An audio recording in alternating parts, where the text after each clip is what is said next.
I woke up because my phone vibrated like something alive was trapped inside it. No ringtone, no notification chime. Just one long, shaking buzz, the kind you only get when somebody is trying to sever something that took years to build. The room was dark, too dark, like it was holding its breath. I reached for the phone on instinct, still half asleep, and the moment the screen lit up, the cold blue glow hit my face and told me everything in my life had just shifted. One message, one sentence, from the girl I raised.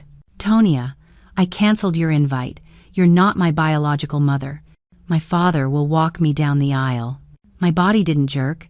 My breath didn't catch. It was my spirit that reacted, pulling back sharply like it had brushed against something sharp. A silence settled over the room, not gentle but surgical, cutting, precise.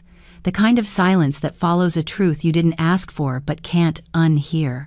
I stared at the message as if it might blink away and reveal a better version underneath. But no. She meant it. Every letter, every space. My name is Tonya, and at exactly 2:07 a.m., the child I poured 10 years of love into reminded me I didn't give birth to her, and she intended to punish me for it. I sat up slowly, letting the darkness finish settling around me. Something inside me, something old, weary, and wiser than the woman I used to be, began to stand up quietly. I didn't shake. I didn't sob. Shock would have required surprise, and deep down, some part of me had felt her pulling away for months. The hurt was real, but the clarity was stronger. I placed the phone on my lap and stared at the wall, letting the words replay in my mind like a whisper that didn't belong to my house.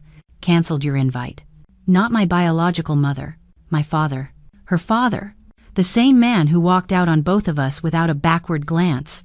The same man who left me raising a child that wasn't mine because he didn't feel like being a parent anymore. And now she wanted him to walk her down the aisle. A laugh slipped out, not loud, not bitter, just disbelieving. A single exhale that said, well, there it is. I wasn't angry. Anger leaves room for hope. I was finished.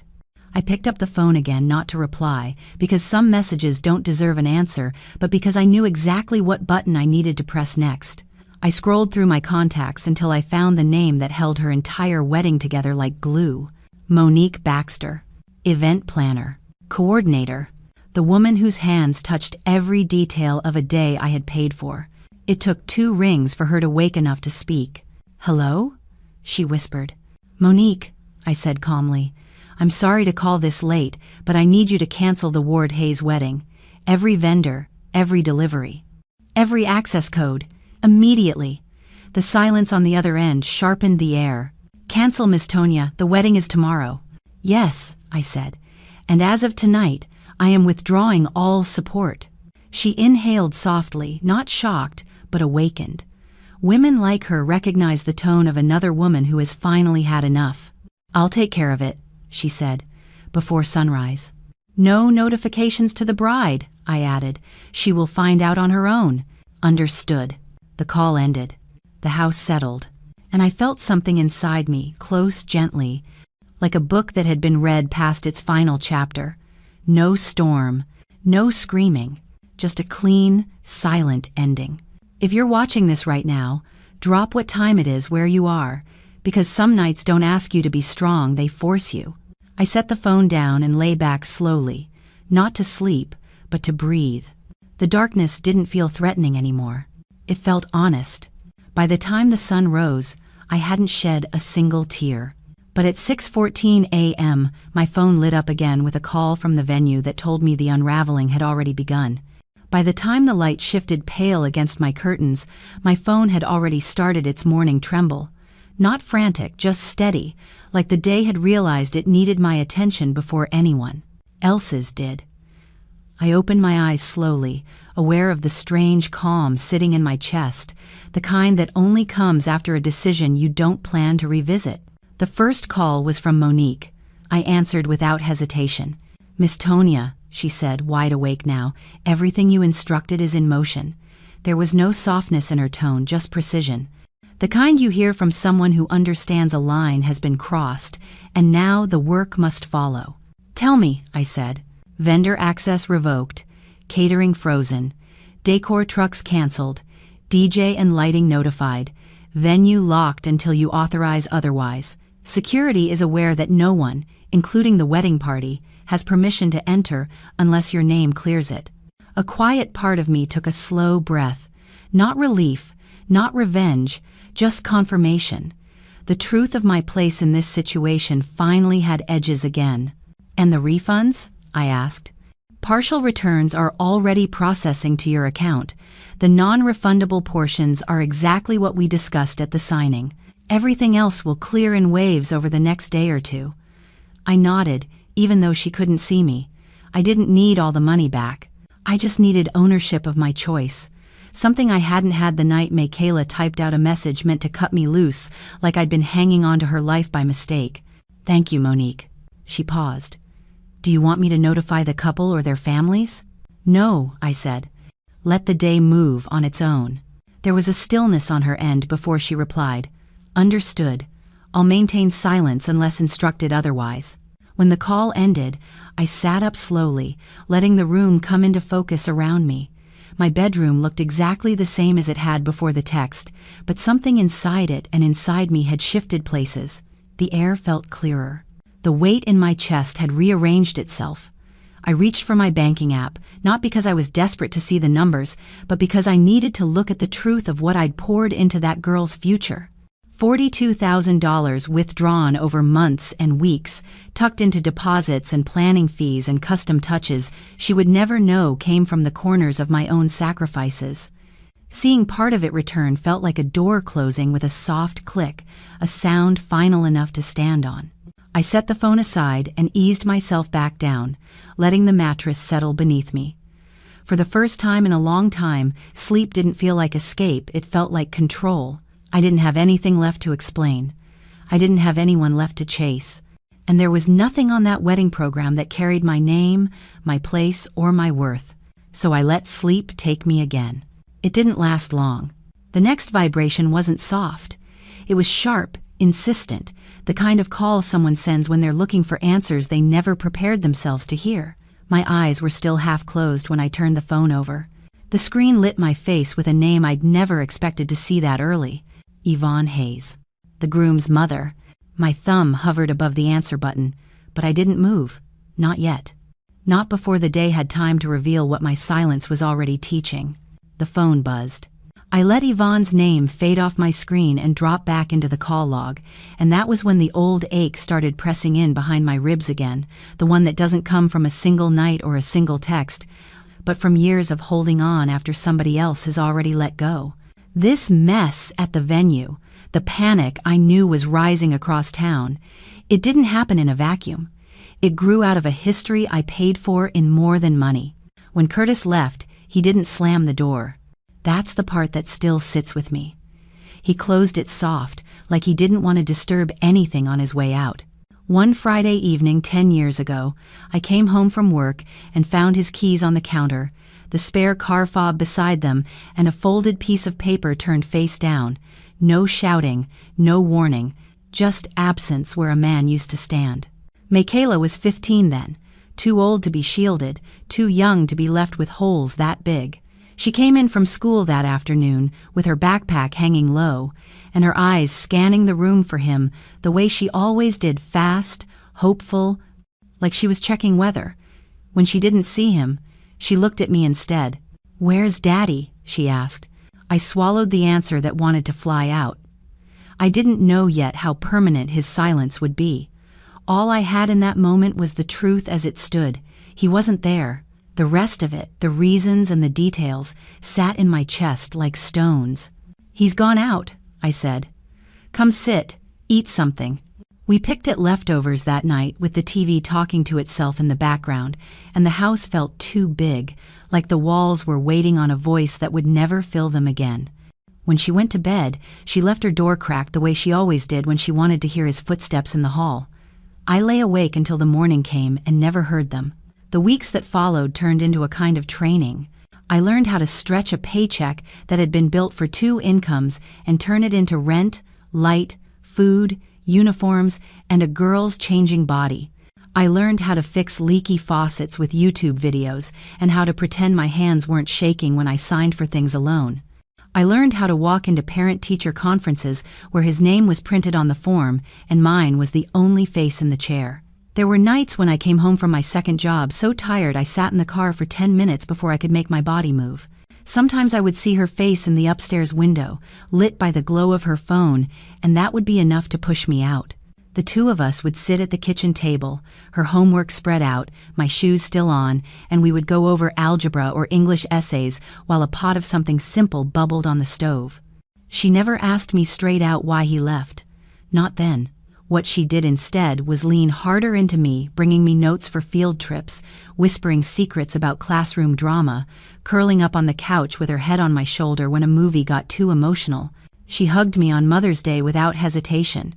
She wrote my name in glitter on homemade cards. Every time she called me Mama, something in me stitched itself back together. The shift didn't come all at once. It came in small things. Her phone face down more often, messages she wouldn't talk about, a new light in her voice when she said she'd been catching up with people. She started saying, "My dad," again, careful at first, as if she was testing how the words felt in her mouth. Later, it rolled out of her clean, with no room left around it for the woman who stood in the kitchen behind her. I noticed how she'd go quiet when I walked into a room mid-call, how laughter would cut off in the middle like someone's finger had hit mute. I heard the way she started correcting herself in front of others. "This is my stepmom, Tonya," she said to a neighbor one afternoon, sliding the word step in like it had always been there. My name, which had once been wrapped in warmth, now floated a little apart from her. I told myself it was age, independence, that every girl pulls away from the person who raised her at some point.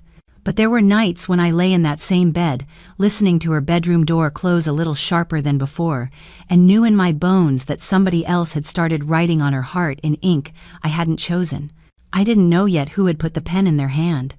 I just knew the girl I'd carried in every way, but the physical one was slipping toward a version of family that didn't have my name on it anymore. The first real crack came the day I saw his number saved in her phone under a name she thought I wouldn't recognize. I saw his number by accident. That's what I tell myself anyway. I wasn't snooping or digging or doing anything a guilty person does. I was just cleaning, the way mothers do when the house gets too quiet and the girl you raise starts moving like a tenant instead of a daughter. Her phone was on the arm of the couch, half under a cushion, screen lit up with a soft glow. I was picking up throw blankets, folding them over the backrest, when the notification slid down from the top. Incoming call. Uncle C. It should have been nothing. Just a name. People have uncles. They have cousins and family friends and church members and coworkers who call them at odd hours. But there was something about that C that hooked my attention, something familiar in the shape of the letters lined up with her last name in my mind. Ward. Curtis. I didn't touch the phone, didn't pick it up, didn't decline the call. I just stood there, looking at it while it buzzed against the fabric like a heartbeat trying to prove it still existed. She came down the stairs a few seconds later, steps quick, eyes already reaching for the device before her hand did. The moment she saw the screen, her whole body tightened. "I told you to stay upstairs," she snapped, not loudly, but sharp enough to slice. "I didn't touch your phone," I said. "It was ringing." She grabbed it, thumb swiping across the screen, voice dropping soft. "Hello? Yeah, I'm here. I told you not to call me right now." She walked past me into the hallway. Phone pressed close, her back a wall I wasn't invited to look through. I could hear the low hum of a man's voice on the other end, not the words, just the rhythm. Familiar in a way I wished it wasn't. I busied my hands with the nearest thing, a crooked picture frame, a stray mug, anything, to keep myself from standing there like a child waiting to be chosen. When she came back, the call was over, but the change in her wasn't. "Who's Uncle C?" I asked, keeping my tone even. She shrugged, too quickly. "Just somebody from Dad's side." The word landed heavier than it should have. Dad. Not my father. Not Curtis. Not the man who had left keys on the counter and a hole in our life. Dad. Present tense. Like he'd never missed a day. "I didn't know you were talking to anybody from his side," I said. She rolled her eyes the way grown children do when they want to make you feel like you're overreacting. I'm grown. I can talk to whoever I want. That wasn't an answer. It was a shield. And it told me more than a confession would have. Over the next few weeks, the changes came like small, careful edits to a story that used to be ours. She started spending more time in her room with the door fully closed, not cracked. Laughter floated out, sometimes soft, private, the kind of laugh a girl gives someone she's trying to impress or forgive. She'd come home from work in clothes I'd never seen her buy, smelling like cologne that didn't belong to Benjamin, and holding onto her bag like it was carrying something more than a wallet and keys. Her phone never left her side. At dinner, it sat face down but close, flipping over with every vibration as if it had its own anxious hand. She mentioned my dad more often, little drops of him in conversation. Dad says I should. Dad told me. Dad thinks you. She never finished that last kind of sentence. She'd trail off, eyes flicking to mine, then away, as if she'd almost said too much. One evening, I came home to find her in the kitchen, leaning against the counter with her head tilted back, eyes closed, phone pressed between her ear and shoulder. I heard her giggle soft, girlish, like she was 15 again and nothing bad had ever happened. Okay, she whispered. I know. You would have done it differently. You're not the villain in this. The hairs on my arms stood up. She saw me before I could step back. The laughter died in her throat. She ended the call mid-sentence and set the phone down, screen face down so fast it looked like a reflex. Who was that? I asked. None of your business, she said. Then, after a beat, it was Dad. He just wanted to talk. I studied her face. There was something new in her eyes, something like loyalty pulled in another direction, something like embarrassment tangled with defiance. You could have told me you were talking to him, I said quietly. For what? She shot back. So you could start crying again? So you could act like I'm betraying you for wanting my real parent in my life? The word hit harder than she knew. Real.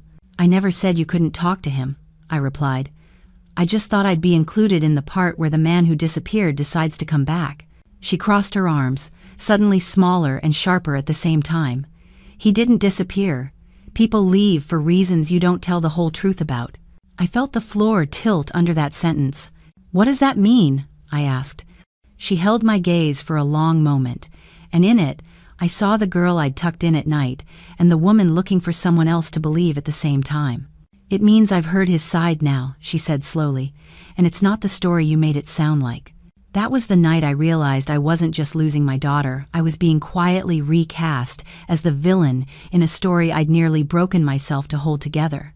The morning of her wedding smelled like rain, even though the sky was clear. I woke up to that strange thickness in the air, the kind that makes you feel like the day is holding its breath.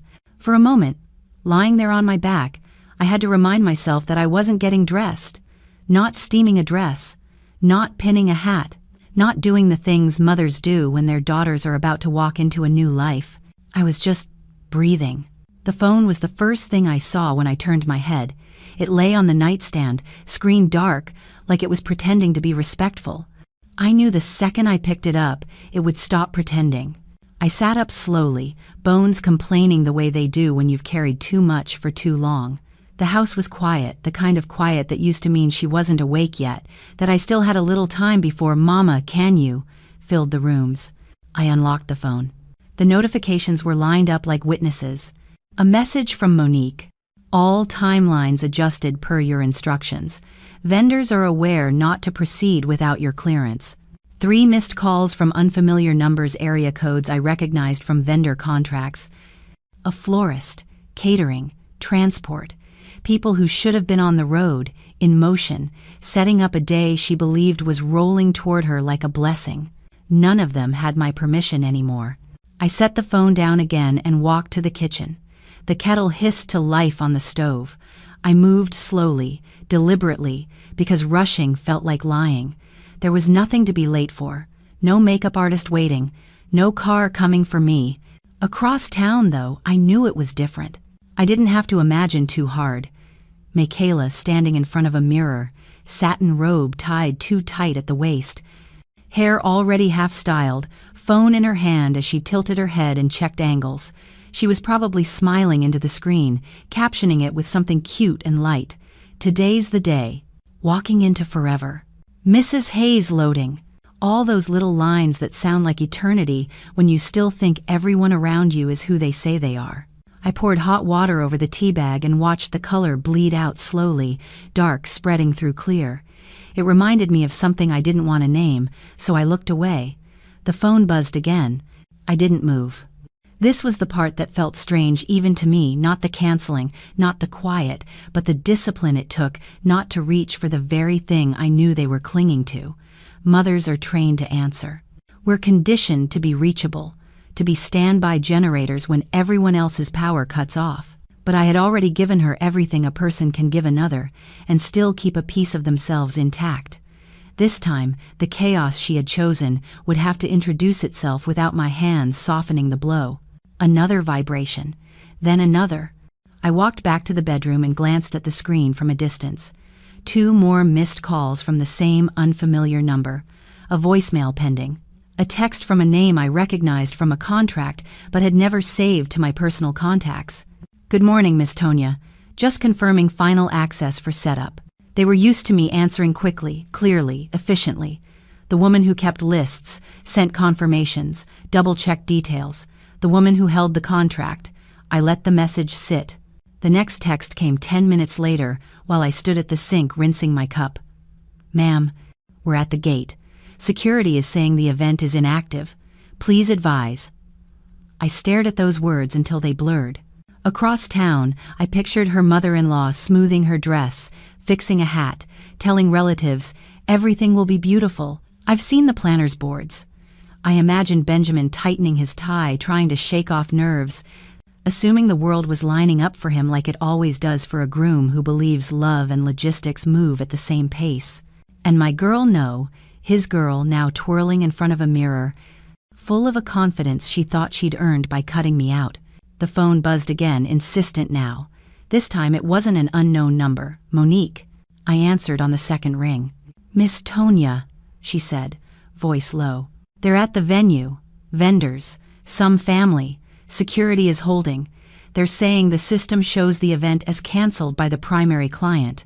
The primary client, me."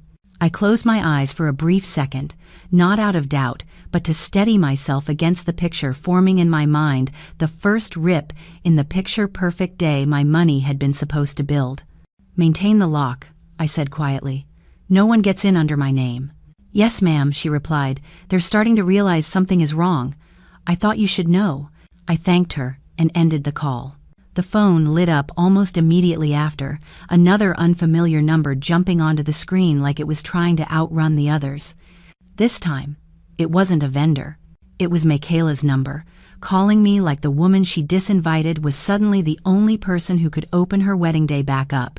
I wasn't there when the first guests pulled up to the venue, but by the time the day was over, I could see it clear as anything. That's the thing about a story you paid for, you know how it was supposed to look, so when you hear how it fell apart, your mind fills in the missing frames. They started arriving in little clusters, heels clicking on pavement, suits catching the light, hats and fascinators tilted just so. The building stood there, tall and polished, glass doors reflecting every smile back at them. A perfect backdrop for the kind of pictures people love to post, here for the Ward Hayes wedding. Except the doors didn't open. Security was already in place, just like Monique told me they would be. 2 guards at the entrance, radios on their shoulders, their posture different from the relaxed stance they usually had during events. No red carpet rolled out. No staff lined up to greet. No sign that anything inside was expecting them. One of Benjamin's cousins, the one Yvonne later described as mouthy with no filter, walked up first. "We're here for the Hayes wedding," she said, adjusting her clutch under her arm like that should be enough to unlock the building. The guard glanced down at the tablet in his hand, the screen reflecting in his sunglasses. "Event shows as inactive," he replied, "canceled by contract holder." The words didn't land right away. They hung in the air, too formal, too technical for people dressed in joy. "Canceled?" she repeated, laughing a little like it had to be a mistake. "No, baby, you looking at the wrong thing. It's the Ward Hayes wedding. Big one. Today. Ma'am, the guard said, a little firmer. It's cancelled. We have strict instructions. No one can enter under this booking unless the primary client reinstates it. More cars pulled in behind them. Doors opening, voices carrying over the lot. Is this the right place? What time did they say again? Girl, you look nice. Nobody notices a locked door at first. They notice each other. They notice outfits, hair, who gained weight, who lost it. They stand around, smiling, assuming the problem is just timing someone running late, a last-minute touch-up, a photographer holding things back. But then more people walked up to the glass and realized they weren't just early. They were outside of something that had never been set up. Through the clear doors, they could see straight inside. Empty floors, bare walls, no chairs lined in rows, no white aisle runner, no flowers, nothing. The hall looked like a blank page. One of the older church ladies from Benjamin's side clutched her pearls literally and asked, "Are we in the wrong place?" Yvonne later told me she felt something in her stomach twist right then. She was standing a little back, holding her purse with both hands like it might steady her. She had seen the mood boards. Monique emailed. She knew exactly what the space was supposed to look like: arches, candles, soft lighting, gold chairs. None of that was there. She stepped forward. "Sir, I'm the groom's mother," she said. "This is my son's wedding. There must be a mix-up. We confirmed everything." The guard didn't flinch. "The system shows the event canceled by the primary contract holder," he repeated. "We can't allow anyone in unless she reinstates it." "She?" someone echoed behind her. And then the questions started rolling through the crowd, low at first, then louder with each new arrival. "What you mean canceled? Who canceled it? I flew in for this. Where's the bride? Where's her daddy? No. Where's the one who paid for all this? They need to be here." Phones came out. Screens lit the air with names and call attempts. Nobody got an answer that made sense. Benjamin arrived a little later than his mother-tailored suit, tie neat, nerves tucked away under practiced smiles. He walked up expecting to see decor, photographers, bridal party milling around. Instead, he saw his mother in front of a locked door and a crowd that wasn't going inside. "What's going on?" he asked, voice already tightening. Yvonne turned to him, her lipstick perfect, her eyes not. "They're saying the wedding's canceled," she said quietly, "by the person holding the contract." Benjamin frowned. "That doesn't make sense." May said everything was covered. He tried to step toward the door, but the guard lifted a hand. "Sir, unless you're the primary client, I can't let you in." "Who is the primary client?" he demanded. The guard checked the screen. "Tonia," he read. "Last name on file. Yours, sir. Hayes. But first name, Tonia." A hush went through the group nearest the door, a ripple of recognition and confusion at once. "That's his mother-in-law," someone whispered. "Well, stepmother. The one who paid for everything." Benjamin's jaw tightened. He pulled his phone out, thumb moving fast across the screen. Yvonne watched him, and later she told me she saw it in his face the exact moment he realized the person who had put her money and her name on this day was the same person who wasn't answering any of their calls. Back in my house, my phone buzzed itself almost off the table. I watched it light up again and again, my name flashing beside numbers I knew, and some I didn't. I could have picked up. I could have explained, softened, soothed. Instead, I let the silence do what my voice had done for years, carry the weight alone. Outside that locked venue, people started drifting into little circles, whispers tightening. Why would she cancel? What happened between them?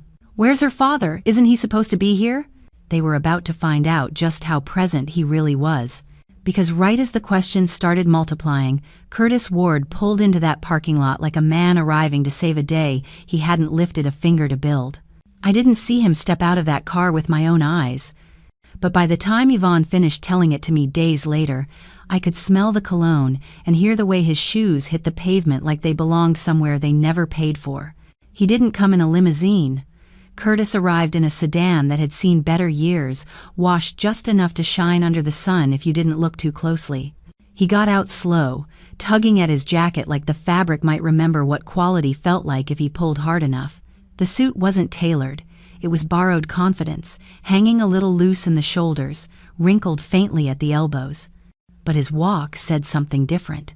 He walked toward that locked glass door like a man answering an invitation, nodding at people he didn't know, smiling like this whole thing was just running a little behind and he'd come to fix it.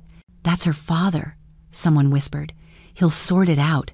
Curtis straightened his tie, ran a hand over his mustache, and stepped up to the security guard like he was stepping up to a podium. "I'm the father of the bride," he announced. "Curtis Ward, open the doors. We're already behind." The guard didn't move. "Good afternoon, sir. Event is marked as canceled. We can't open the venue."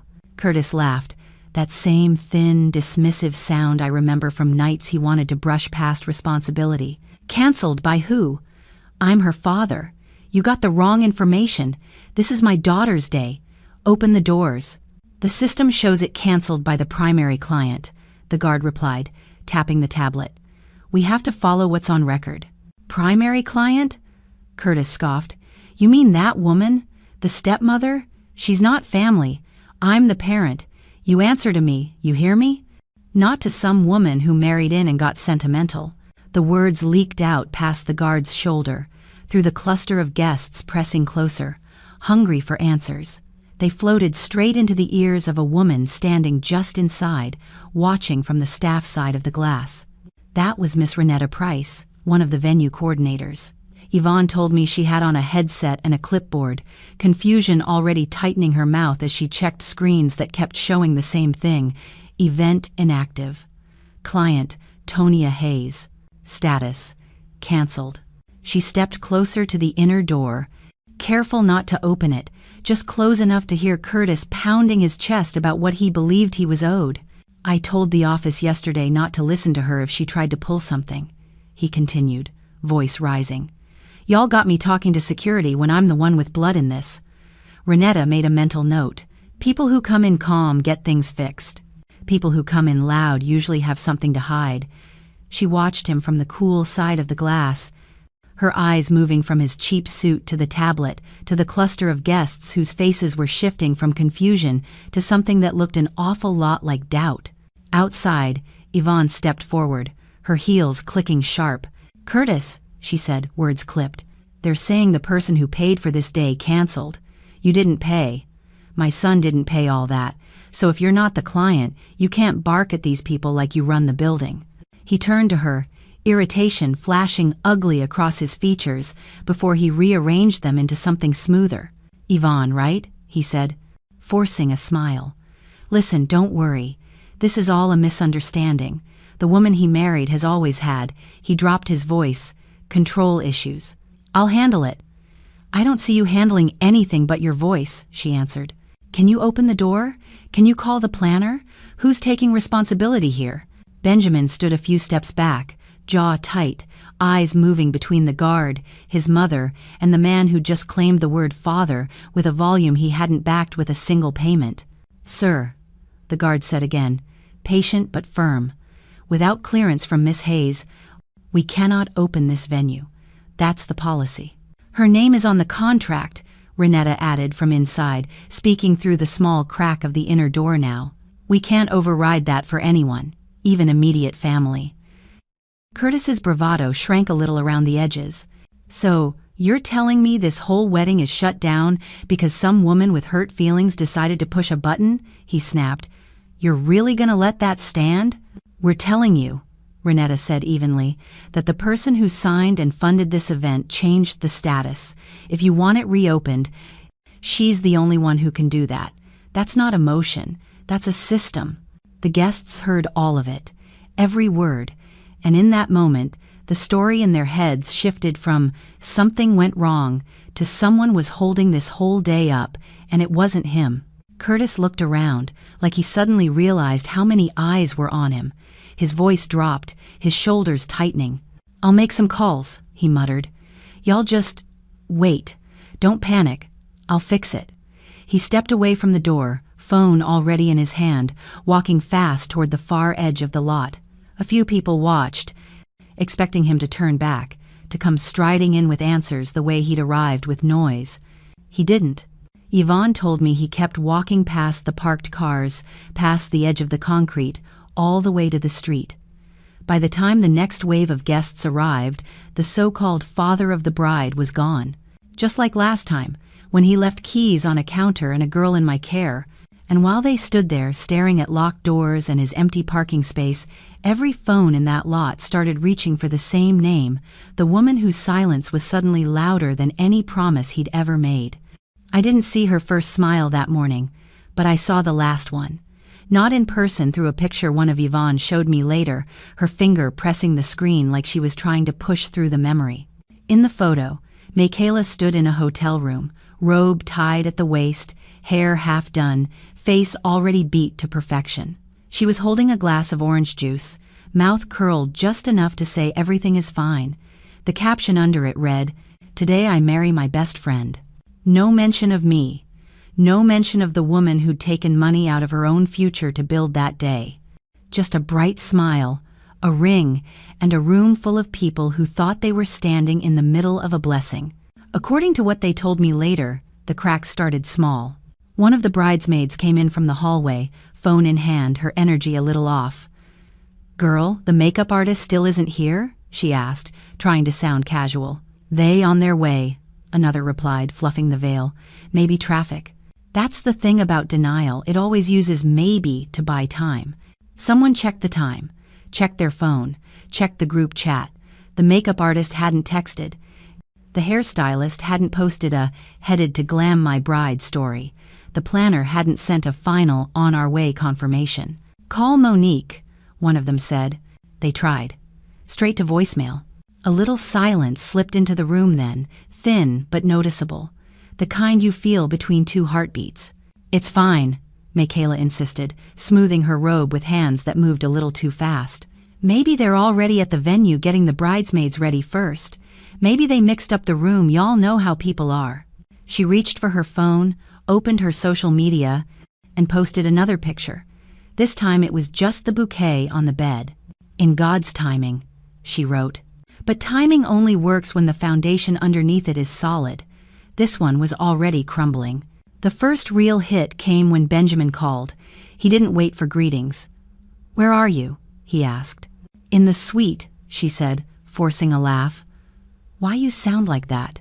You not getting cold feet, are you?" "The venue is locked, May," he cut in. "They're saying the event is canceled." The room stilled.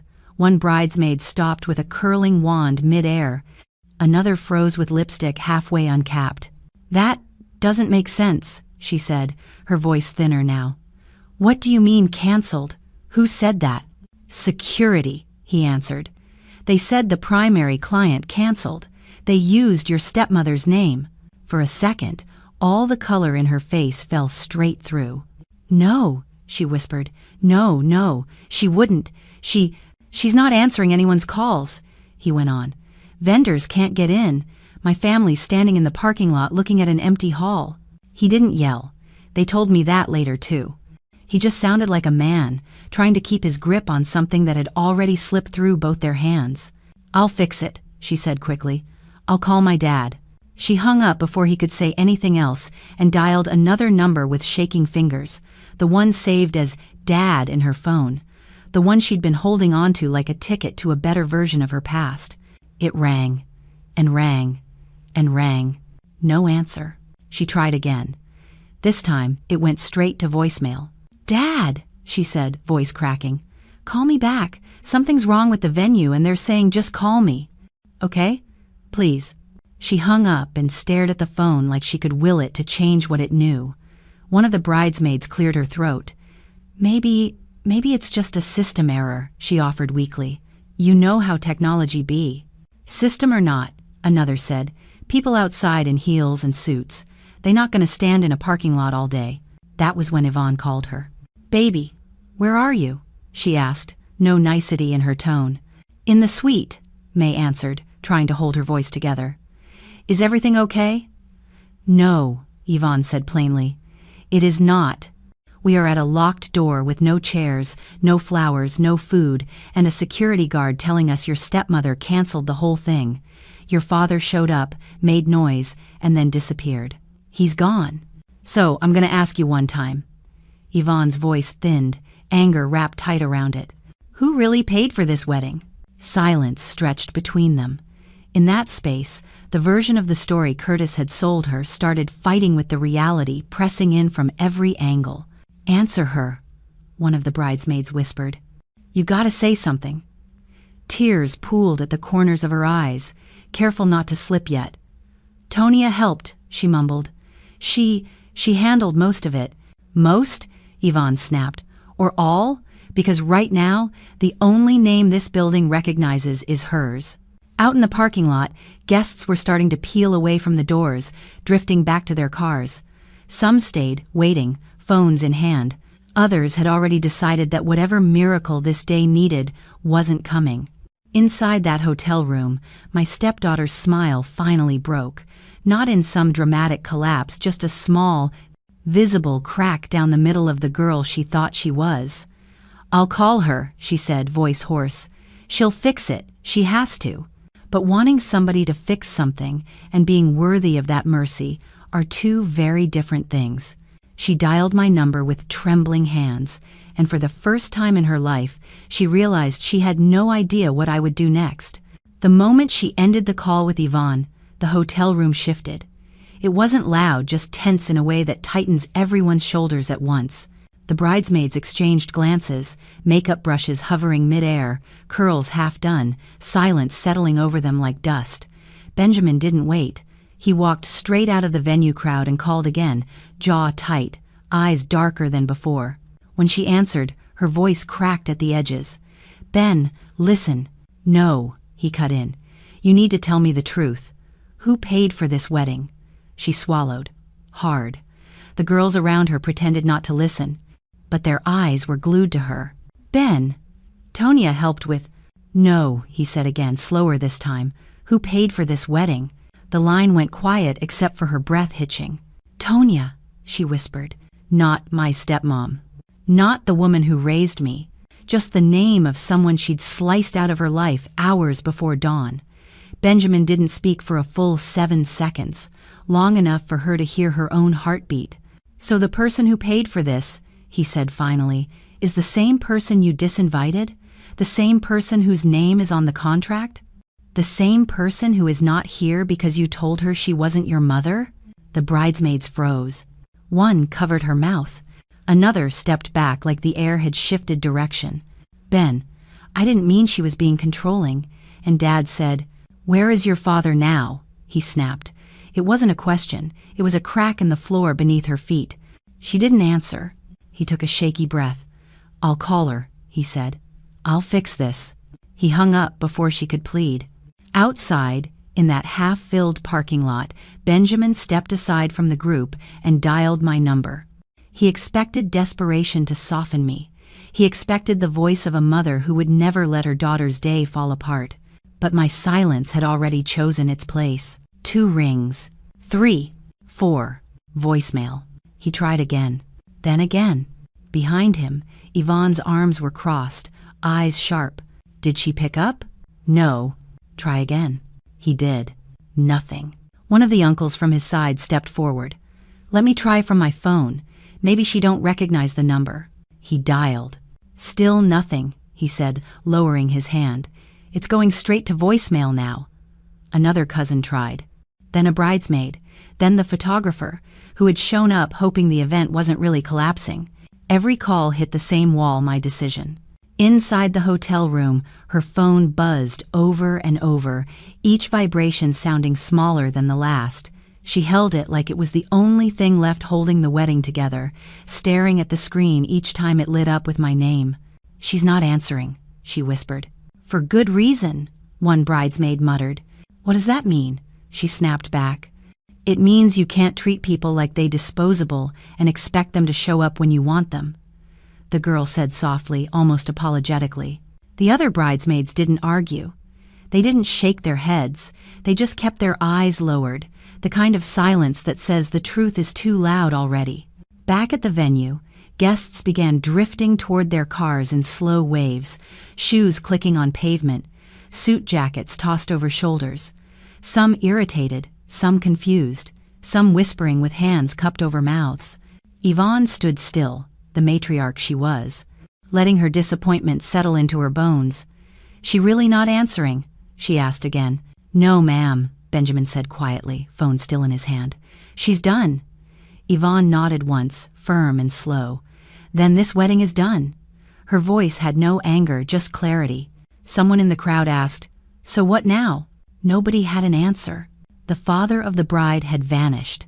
The mother of the bride had withdrawn.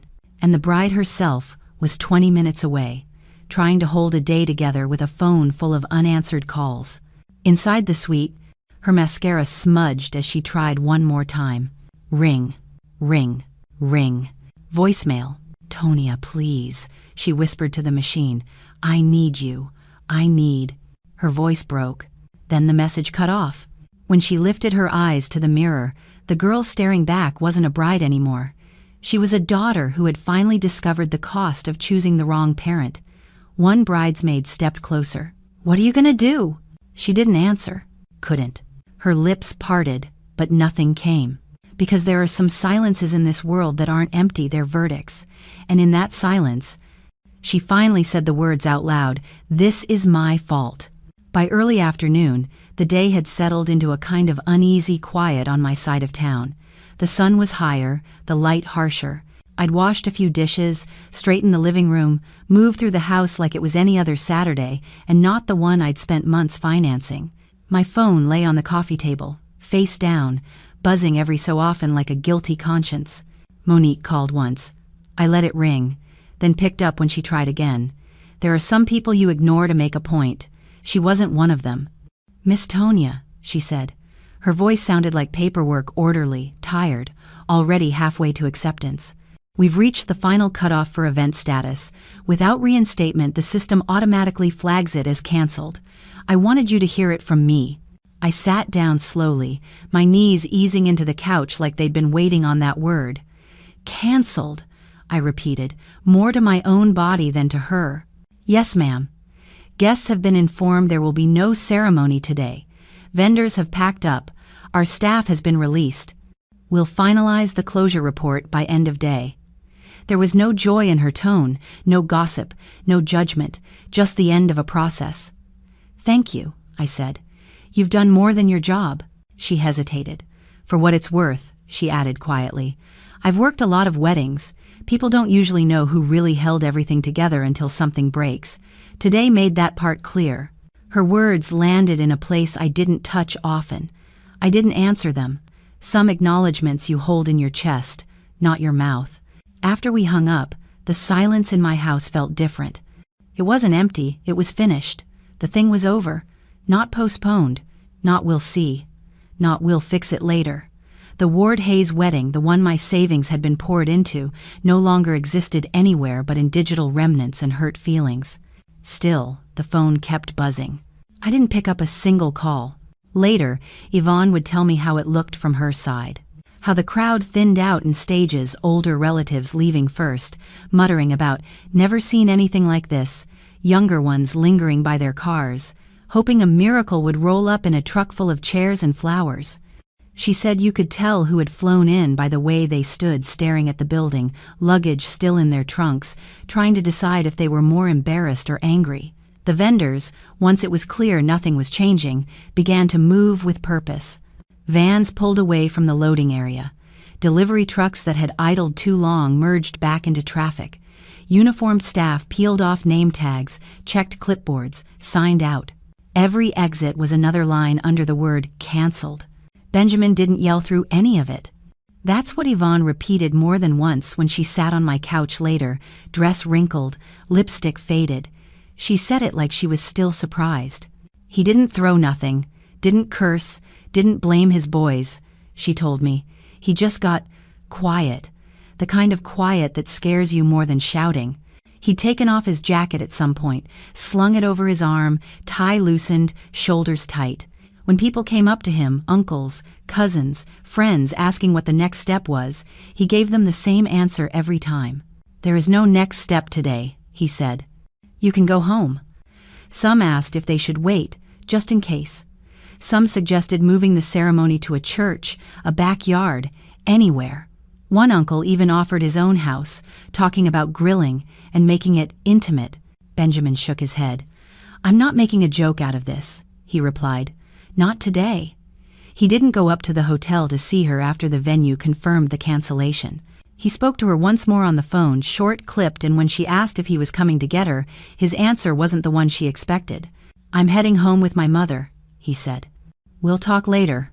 He didn't slam the phone. He didn't call her names. He just withdrew, pulled his presence back the way you pull your hand away from a flame you didn't realize was burning you. Guests drove off in 2s and 3s, dresses and suits swallowed back into the city. The parking lot emptied out until only a few cars remained hers, a bridesmaid's, one of Benjamin's cousins who stayed back to help Yvonne gather herself. At some point, the staff inside updated the board. The digital calendar that had once held the words Ward Hayes Ceremony, 2 p.m. now showed a flat gray bar, canceled. The word followed her like a shadow. I didn't see her when she finally left that hotel, veil in her hand instead of on her head, makeup streaked just enough to betray that she'd tried to hold it together and failed. But I saw the image clearly. When I closed my eyes that night, a woman stepping out of a car, still in a wedding dress with no husband beside her, walking into a house that felt suddenly too big and too small at the same time. My phone lay quiet by then. The calls had slowed. The questions had nowhere else to go. The day had started as a celebration built on my savings and my effort. By sunset, it existed only as a record in a booking system and a memory no one could pretty up with filters. And while everyone else tried to figure out how to move forward from a wedding that never happened, I was already somewhere else entirely. Because the next time my phone lit up with her name, it wasn't for a wedding, it was for a reckoning she had to walk to my door to get. By the time she made it back home, the sun was too bright for the way she felt. I know that because when she finally told me, she said the light hurt her eyes. Not from tears, those came later, but from the way the world had the nerve to keep shining after her big day died in a parking lot. She didn't come back in sweats or some thrown-on dress. She came back in that gown. Tulle bunched around her ankles where it had dragged against asphalt instead of aisle runner. The train she dreamed of floating behind her in photographs was wrinkled and dirty, pulled up, in her fists, so she wouldn't trip walking up her own front steps. Veil off, hair half fallen, lipstick smeared at the corners. A neighbor across the street peeked through her blinds. You don't have to see that part to know it happened. The sight of a bride coming home alone in the middle of the day is the kind of thing people pretend not to stare at while they're staring. She unlocked the door with shaky hands and stepped into a house that had expected joy. Empty, sparkling water bottles from the bridal shower still sat in the corner. A banner that read, "Future Mrs. Hayes," hung over the mantel, just slightly crooked. On the dining table, there were programs she'd printed and never delivered, her new last name typed on every line. She closed the door behind her and leaned against it, wedding dress pressed against wood, breathing like someone had run her up a hill and left her there. Her phone buzzed. It wasn't me. It wasn't her father. It was one of the bridesmaids texting. "You home safe?" She didn't answer. Instead, she scrolled to Curtis's number and hit call. It rang once and went straight to voicemail. Again and again. "Dad!" she whispered into the phone, pacing the length of the living room, skirt rustling around her. "Pick up, please. I don't know what to do. They're blaming Tonya. They're blaming you. They're blaming me. Just call me back. You said you had me. You said you wouldn't." Her voice cracked, and she hung up before the recording could catch all of it. She tried him again. This time, the call didn't even ring. Phone off. Or blocked. Or both. She stood there in the middle of the room, phone in one hand, the other holding the front of her dress off the floor, and finally let herself say what she'd been swallowing since the guard said canceled. "He left," she whispered to no one. Again. The sound of it bounced off the walls. She dialed Benjamin next, he answered, but his voice wasn't the one she was used to. "Hello?" "Ben, please, just come get me," she said in a rush. "We can talk, we can fix it, we can move the date, we can—" "I'm at my mother's," he said. No anger, just distance. We need time to think. We? She repeated, like the word itself was betrayal. Me and my family, he said. They watched my wedding fall apart because of something you never told us. You lied by omission, May. You stood there and let us believe things were handled, and the person who handled them wasn't even welcome at your own ceremony. I made a mistake, she choked out. I was angry. Mistakes are spelling errors on invitations, he cut in, still calm. What you did was a choice. The quiet after that felt heavier than shouting. Are you calling it off? She asked. I don't know yet, he replied. I know I can't look you in the face today and pretend nothing happened. I know my mother is humiliated. I know my family is asking who you are, and I don't have an answer I'm proud to give them. Her knees threatened to buckle, so she slid down the wall slowly until she was sitting on the floor in that dress she thought would walk her into a new life. Ben, please. I'll talk to you later, he said. Not today. The call ended. For the first time all day, the silence wasn't coming from my phone. It was coming from hers. No father. No husband. No guests. No venue. The only thing left was the echo of the words she'd sent me at 2 a.m. You're not my biological mother, bouncing around a house that suddenly felt too big for one person with no one left to perform for. They told me she sat there for a long time, dress fanned out around her, mascara streaking down onto satin, looking at the programs on the table like they belonged to somebody else's life. Then, somewhere between one shaky breath and the next, she wiped her face with the back of her hand, pushed herself up off the floor, and went looking for the one person whose silence had spoken the loudest all day. She grabbed her keys with trembling fingers and headed for my address, carrying her shame in that crumpled white dress straight to my front door. She parked outside my house before she ever made it to my door. I didn't know that in the moment the blinds were drawn, the TV low, my phone face down like it had been all day. But later, when she finally sat on my couch and tried to explain herself through tears, she told me she couldn't make her hand touch the doorbell right away. I sat there for a while, she said. In the car, in the dress, just stuck. I can see it now as clear as if I'd been standing at the window. My street quiet, late afternoon lights stretching long, and her little car pulled up crooked in front of my house, engine off, gown bunched in her lap, mascara dried in faint tracks on her cheeks. The same girl I'd taught to drive sitting frozen behind a steering wheel, realizing she had run out of people to hide behind. She told me her hands were shaking so badly she had to grip the hem of her dress just to steady them. The house she'd run to 1,000 times suddenly looked like a test she didn't know how to pass anymore. Her phone buzzed in the cup holder. For once, it wasn't Benjamin. It wasn't Curtis. It wasn't a bridesmaid. It was a number she didn't recognize. The preview at the top said, "Hi, this is Renetta from the venue." She opened it. The text continued, "I'm one of the coordinators from your wedding site. I just wanted to clarify something for you because you deserve to know what was said on your behalf." There was a voice note attached, only 30 seconds long, short enough to ignore, dangerous enough to change everything. She told me she stared at it for a full minute before pressing play. Renetta's voice came through calm, professional, the way it had sounded all day while holding a door shut on a canceled event.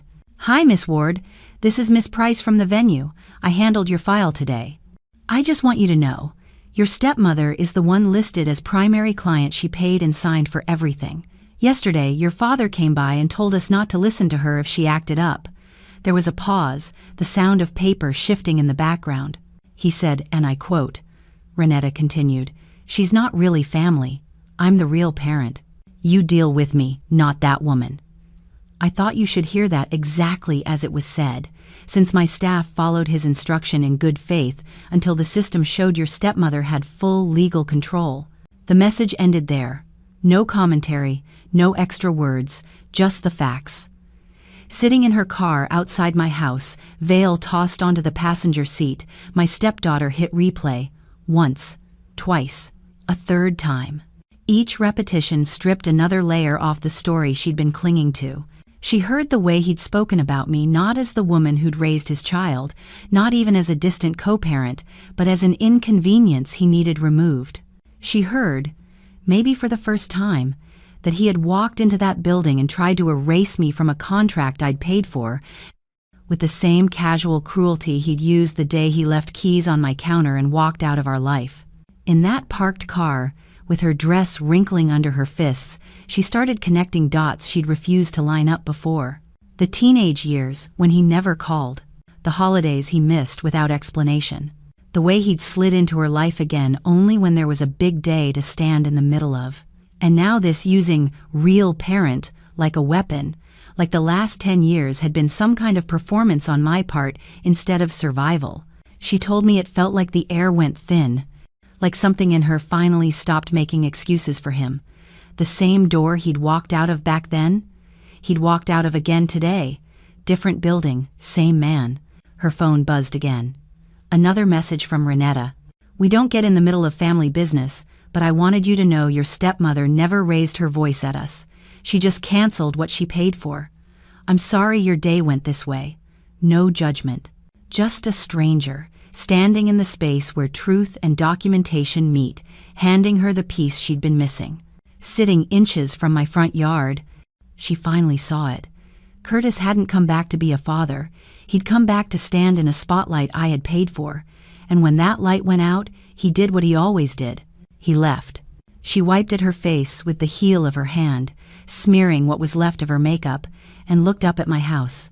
The same house she'd strutted out of weeks earlier, full of new certainty and borrowed opinions, sending me that 2 a.m. message like a verdict. Now, the girl who typed, "You're not my biological mother," sat outside my door with a voice note in her phone, proving the man she'd chosen had never been a father at all. She opened the car door slowly. The rustle of the dress sounded different now, less like celebration, more like surrender. One step, then another, each one pulling her further away from the story her father told and closer to the truth she'd been avoiding. By the time she lifted her hand to knock, the only question left was whether I would open that door for her at all. The first knock was so soft I almost thought I imagined it. Not the kind of knock you give when you're excited to see somebody. The kind you give when you're not sure you deserve to be heard. I was sitting in my chair by the window, TV on low, volume turned down more than I was actually watching. The day had stretched itself out in a strange way, too long and too short at the same time. The calls had mostly stopped. The notifications slowed. My phone lay still for the first time since 2 a.m. Then that knock came again, barely there, 3 timid taps. I didn't move at first. My heart did, though. It slid up into my throat and just waited. I stood up slowly and went to the side of the window where the curtain didn't quite meet. Through that thin crack, I saw her car. Crooked, too close to the curb. Still there, like it hadn't made up its mind whether to stay or flee. She was on the porch. Even from behind the curtain, I could see how wrong the dress looked in front of my door. Wedding gown, bodice creased, skirt wrinkled in folds that hadn't been steamed back out. There was a mud streak near the hem. Mascara had bled into faint shadows under her eyes. She wasn't holding flowers. She was holding herself, arms wrapped around her own waist, like she was trying to keep from coming apart. Another knock, still soft. This time followed by a sound I'd been expecting all day but hadn't heard through the phone. My name. Ma. She caught herself, swallowed, tried again. Tonya. She said it like a confession. I let a few seconds stretch out, long enough for her to feel the weight of every choice she'd made between us, long enough for me to decide who I was going to be when I opened that door. I didn't want to see her as the girl from the pictures, all white lace and borrowed confidence.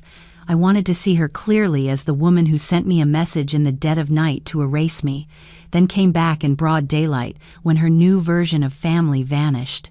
I unlocked the door. The sound of the deadbolt sliding back might as well have been a gavel. When I opened it, I didn't step aside. I stepped out, closed it behind me so we were both standing on the porch, the house at my back, the world looking on. She was close enough for me to smell the day on her hairspray, sweat, tears, and something sour underneath. Her eyes filled the second she saw my face. "Please," she whispered, voice already breaking. "Please, just let me explain." I watched her for a moment. Really watched her. The girl I'd sat up with through fevers and heartbreaks, the woman who had typed, "You're not my biological mother," like she was reading a fact off a form. Tears started to spill before she could stop them. She lifted her hand halfway, like she wanted to reach for me, then thought better of it and let it fall. "I'm sorry," she rushed out. "I'm so sorry. I messed up. I didn't know I thought." The words tripped over each other, desperate and tangled. I didn't raise my voice. I didn't touch her. I didn't move closer. When I finally spoke, it was with the calm that comes after you've lost something, accepted it, and decided not to chase it anymore. "Where is your father now?" She froze. The question hit her harder than any accusation could have. Her mouth opened, closed. She glanced back toward the street like he might appear if she stared hard enough, the empty space where he wasn't said more than she ever could. He left," she stammered. "I can't reach him. His phone is off. He was here this morning and then—" "Of course he was here this morning," I said quietly. "There was attention. There were people. There was a stage." She flinched like the words were physical. "He told the venue I wasn't family," I went on. "Did Miss Price send you that message?" Her eyes widened, fresh tears pushing past the old ones. She nodded, shoulders shaking. "I didn't know he said all that. I didn't know he talked about you like that. I thought he was finally trying. He told me you pushed him away. He said you made it impossible for him to stay. He said, and you believed him," I finished for her, "over the woman who stayed with you when his keys were on my counter and his back was to the door."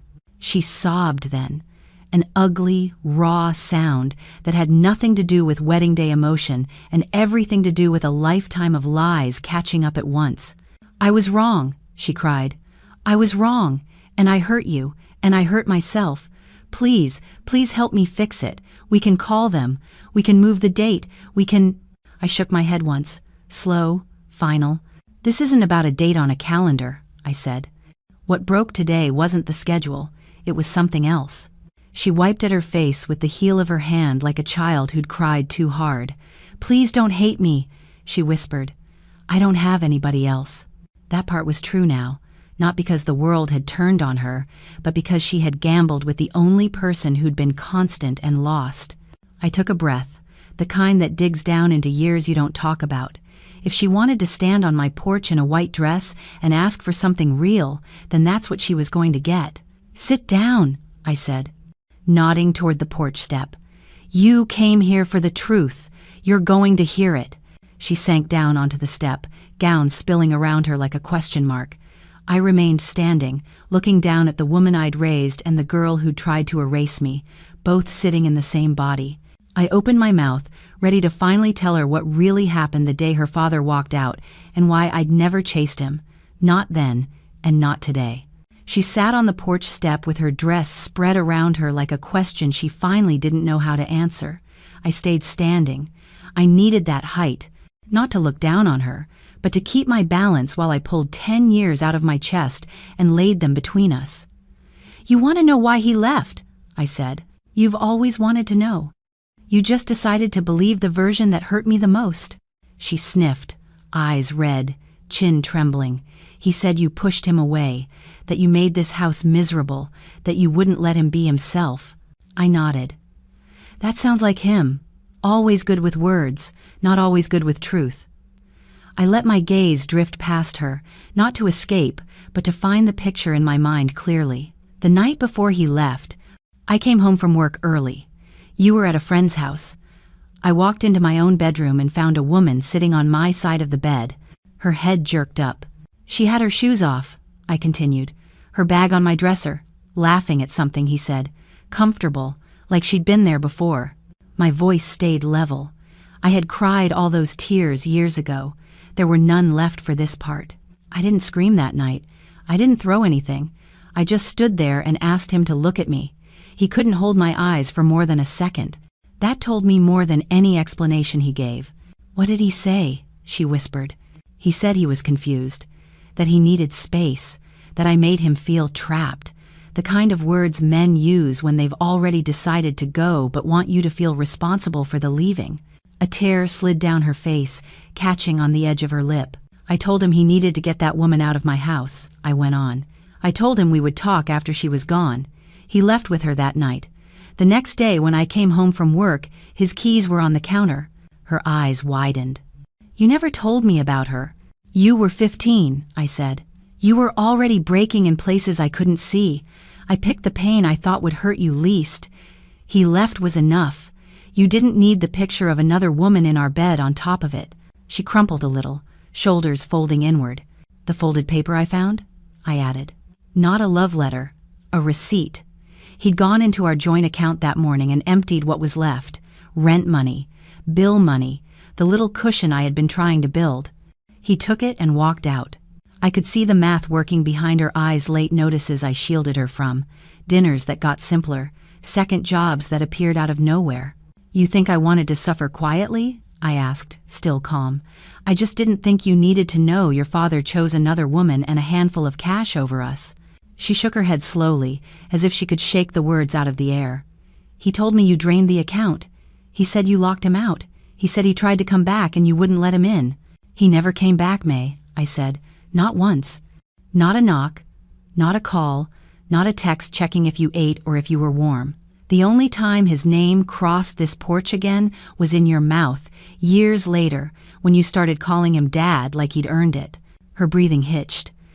I could see the moment her mind replayed every story he'd told her, now laid next to this version, watching the edges not match. I worked double shifts, I continued. I took on work that hurt my back and my pride. I sat through parent meetings alone. I paid for prom dresses and school trips and late-night emergencies. I did it without his help and without dragging his name through the mud in front of you. She covered her face with both hands, shoulders shaking. The sound that came out of her wasn't polite crying. It was a deep, broken sound, pulled from somewhere under years of pretending.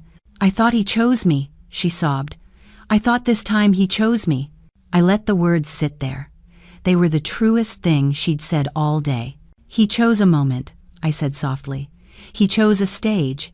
He chose being seen walking you down an aisle he didn't pay for. The minute that fell apart, he did what he always does. Left, she whispered. Yes, I answered. Left, again. This is who he is, not the story he told you, the actions you watched with your own eyes today. She dropped her hands, makeup streaked, eyes raw. All this time I blamed you, she said. I thought you were the reason he was gone. I thought, if I sided with him, he wouldn't leave me too. And now you know, I replied. He doesn't stay with anyone long enough to deserve that kind of loyalty. Her whole body seemed to sag under the truth. The dress, the hair, the day it all looked like costume now. Something she had put on for a man who hadn't even stayed long enough to see it ruined. She leaned forward, elbows on her knees, hands dangling. For the first time since she was a child, she let herself fall apart without trying to make it look pretty. On my porch, in that wrinkled wedding gown, my stepdaughter finally met the truth she'd spent years running from. When she lifted her head again, the next words out of my mouth were going to decide whether she still had a place in my life at all. She sat there, breathing hard, hands twisted in the fabric of that ruined gown, eyes swollen and wet. The truth had emptied her out. What was left was the girl I knew and the woman she'd chosen to be fighting each other in the same body. I messed everything up, she said finally, voice hoarse. The wedding, Ben, you, myself. I don't even know where to start fixing it. Some things don't get fixed, I replied. They get understood, and then you live with what you did. She flinched, then pushed herself up from the steps so fast her dress caught under her heel. She stumbled, caught her balance, and stepped closer like she could pull mercy out of me if she just stood near enough. Please, Tonya, she whispered, reaching for my hand and stopping halfway like she wasn't sure she had the right. I know I don't deserve it, but can we start over? Not as mother and daughter if that's too much. Just something. I don't want to lose you. Her eyes searched my face for softness. There was a time I would have rushed to give it, even when it cost me. That time had passed somewhere between the moment she pressed send at 2 a.m. and the moment I canceled everything my money had built. I can't go back to how things were, I said quietly. You didn't just hurt my feelings. You showed me who you are when somebody else is writing the story for you. She shook her head, tears spilling fresh. He got in my head. He twisted everything. I thought, "You thought I was the enemy." I finished, "You thought you were upgrading parents." The words landed solid. She looked down at her hands. I thought, if I chose him, he'd stay this time. "And now you see," I said, "you never had that kind of power over him." Her phone, still tucked in her bodice, buzzed faintly against the fabric. She startled, dug it out like it might be a life raft. When she saw Benjamin's name, her hand trembled. "It's him," she breathed. "Maybe he's ready to talk. Maybe we can reschedule. Maybe—" I didn't say anything. This was her moment to face, not mine. She answered on speaker without meaning to, fingers fumbling on the screen. His voice came through flat, controlled. "May." "Ben, I'm at Tonia's," she said quickly. "I'm talking to her. I know I was wrong. I know I should have never—" "I'm glad you're talking to her," he said. "You should have been listening to her a long time ago." She swallowed hard. "Does that mean we're?" There was a pause on his end. You could almost hear him looking at the shape of his life and deciding where she still fit. "I'm not marrying you," he said softly. "Not after this. I can't start a marriage with someone who cut off the person who raised them just because it made a better picture with their real father." Her knees buckled a little. She reached for the porch railing. "Ben, please." "I'm not yelling," he continued. "I'm not trying to hurt you, but I am done. We'll sort out the ring and the paperwork later. Right now, I need distance. My family needs peace. Take care of yourself." The line clicked off. No slam, no curse, just absence clean and complete. She stared at the screen until it dimmed, then went black. Another man gone. Another story she'd built in her head collapsing under the weight of what she'd actually done. "He left me too," she whispered, more to herself than to me. "I have nobody." "You're not alone," I said.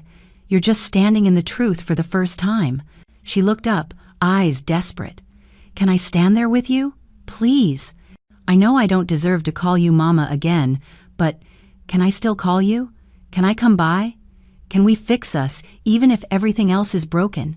I felt the pull in my chest, the part of me that had bandaged, scraped knees and comforted teenage heartbreaks, the part that still saw her as the 15-year-old left on my watch. But I also felt the fresh bruise of that text, the knowledge that, given the right lie and the right man, she'd slice me out again. "I loved you like you were mine," I said. "From the day your father put you in my hands and walked away, I treated you like my own. Nobody could tell me you weren't my child."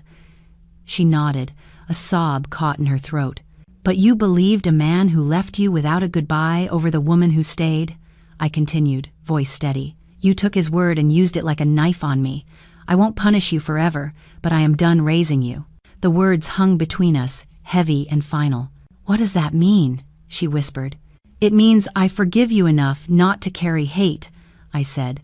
"But I love myself enough not to put my heart back in your hands. You have a house. You have a life. You're grown.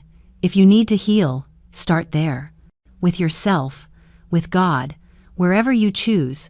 But don't come back here looking for the mother you threw away when it suited you." She pressed her fist to her mouth to smother the sound that tried to climb out. Tears ran freely now, cutting clean tracks through ruined makeup. "So that's it?" she managed. "I don't have a place here anymore?" "You'll always have history here," I answered. "But a place? A seat at my table? That version of us is over." I reached behind me, hand finding the doorknob. For a moment, I just held it, feeling the cool metal under my palm, the threshold between what had been and what I was choosing now. "I hope you learn from this," I said. "I hope you become better than the people you chased after.